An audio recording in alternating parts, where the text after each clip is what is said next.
No, just to follow up to the question on Yeah. Anwar. In looking, I had not seen Anwar, and it probably very few Americans have.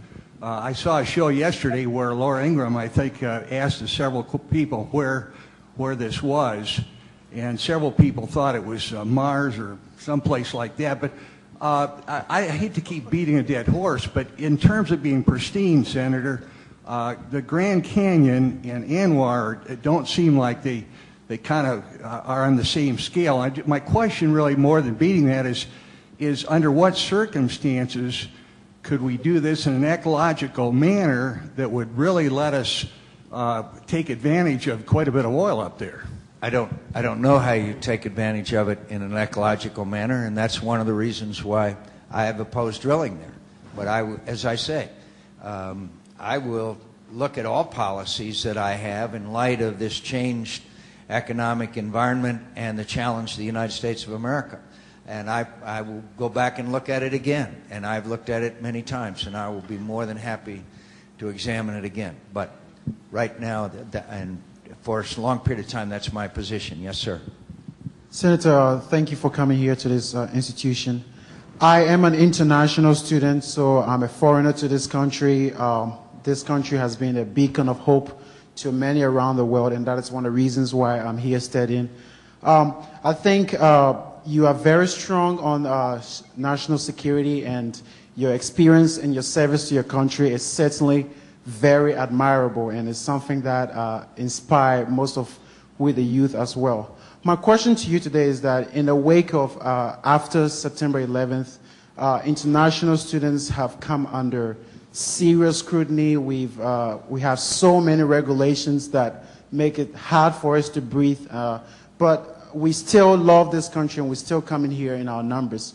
Right now, we're facing difficulties, transitioning from the educational centers to go into getting some working experience and things like that to add up to our education here. When you get into office, what plans do you have for international students and immigration as a whole? Thank you. Thank you. The immigration issue and student visas and exchange of students, etc., has all been affected by 9/11, as we know. We've got to develop better technology so we can better screen people.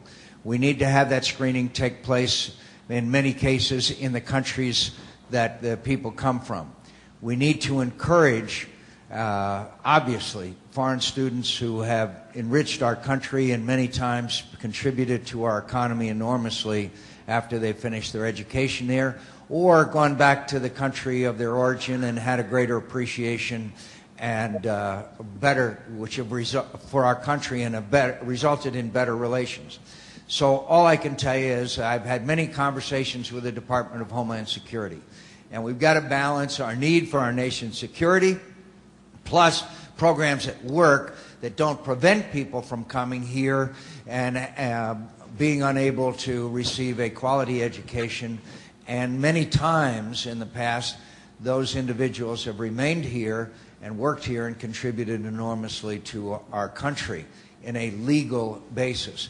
So all I can tell you is that after 9/11, obviously we had to re-examine all of our procedures because of what happened.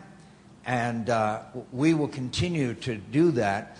And I think that we will be making better use of technology, better use of information technology to ease the difficulties that people like you and your friends have experienced in being able to come here as exchange students. Yes, sir.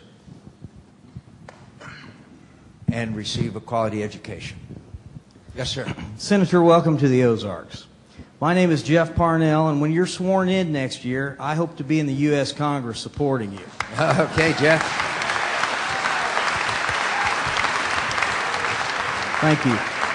Senator, I am a staunch supporter of what is known as the fair tax. And I wanted to ask if you have looked at the fair tax. I personally think that it would make the United States the tax haven of the world. I think it would save Social Security and Medicare, and I think it would strengthen our dollar to a point that we wouldn't need the Saudis anymore. And I wondered if you have looked at it, what your thoughts are on it. I've looked at it and I've read carefully some articles and editorials in publications such as the Wall Street Journal and others.